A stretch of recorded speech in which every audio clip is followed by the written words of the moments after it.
Welcome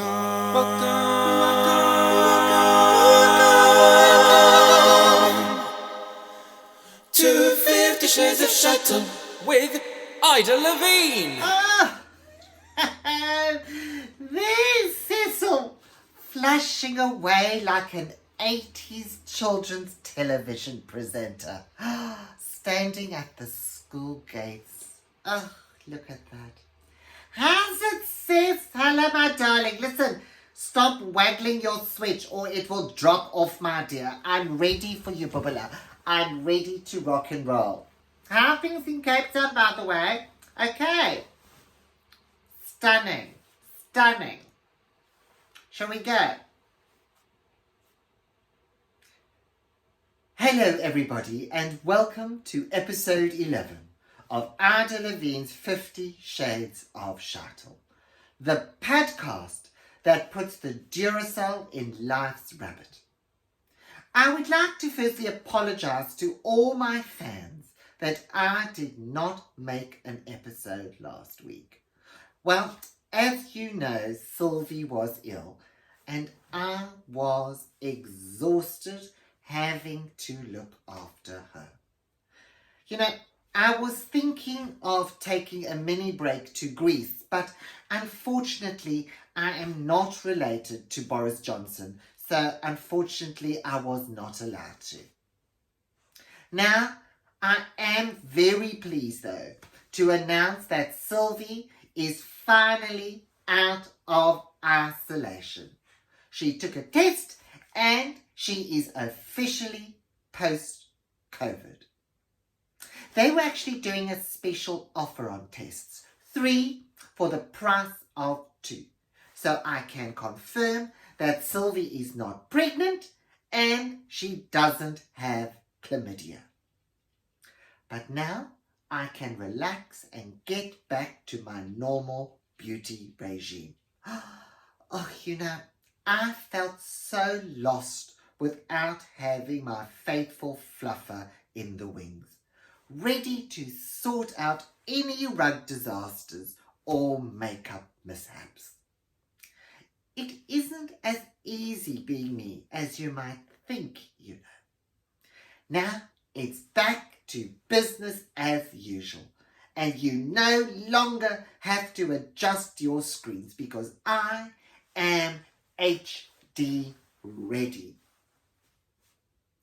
So, it's all systems go here again. Sylvie's actually busy bleaching my back passage, and Pele, my gardener from Rio, is giving my verbena a little bit of a nip and tuck. Now, I know that not everybody is as lucky as I am in being able to retreat to a 1 3/4 acre Chelsea flower show themed garden like mine here in Berkhamsted Garden suburbs in Hertfordshire. So this week I would like to talk to you about how to recreate the big outdoor feel in the confines of your little homes. And the key is to make the most of the limited resources you might have. Firstly, no kitchen windowsill is too small to hold a dish of mustard and cress growing on an old washcloth, giving you a tiny hint of greenery as you gaze out over the window at the bins opposite you. And if, and only if, you have room for a window box, the possibilities are endless. A bit of gorse and a lump of aloe with some decorative grasses, and it will feel like you're looking across the wide savannas.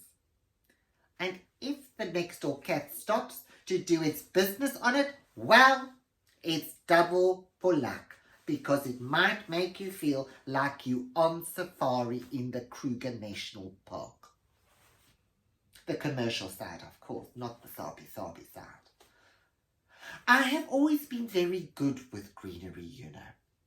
And my precious son Tufa has inherited my green fingers, although the plants he grows wouldn't be legal here in the home counties. Still, it's good to have a hobby and it keeps him happy. We say that life has slowed down under lockdown, but for Tufa, nothing has changed. He hasn't shifted out of first gear since he discovered weed when he started high school in Brackenfell. I remember when I would lie in bed at night while he rolled his Daha cigarettes on his porch with that smell that used to waft up the stairs and rest on my lungs. I swear, there were nights when I felt that the contact high made me feel like I was flying business premium. Mind you, life in Brackenfell wasn't exactly a bunch of old proteas. It was tough as old biltong, like chewing a pair of Erica's old Doc Martens.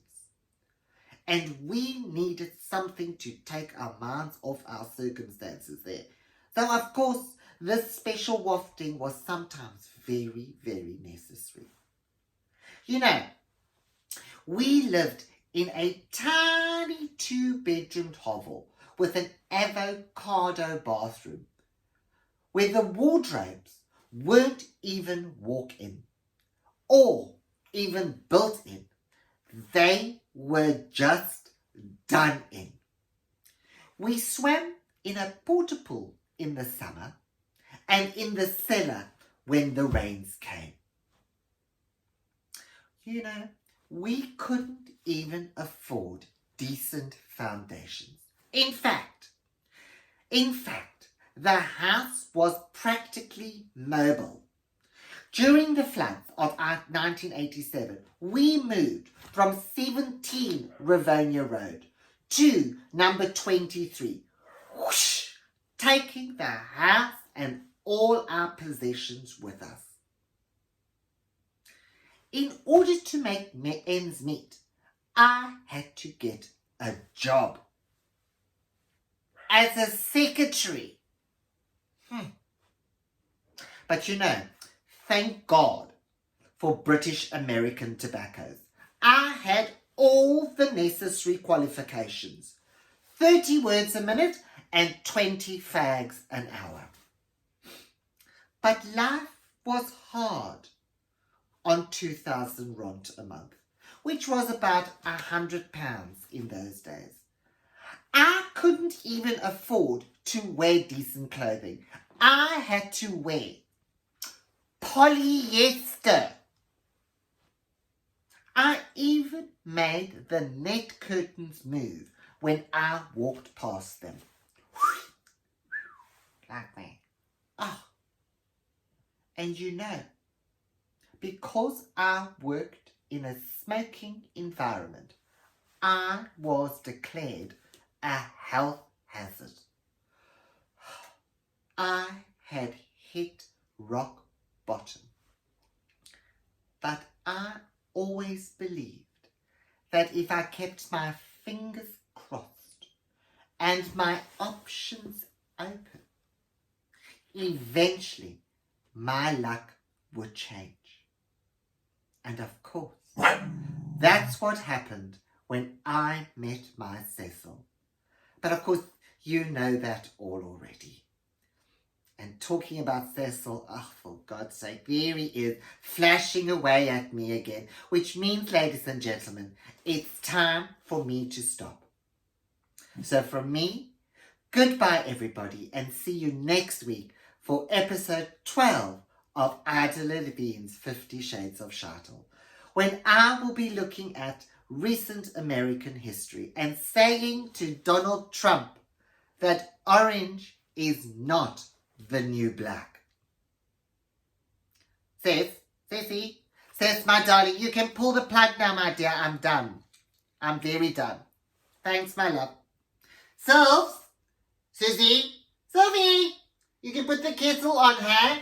I'm off it. Oh my God, she's coughing again. Yes, sis.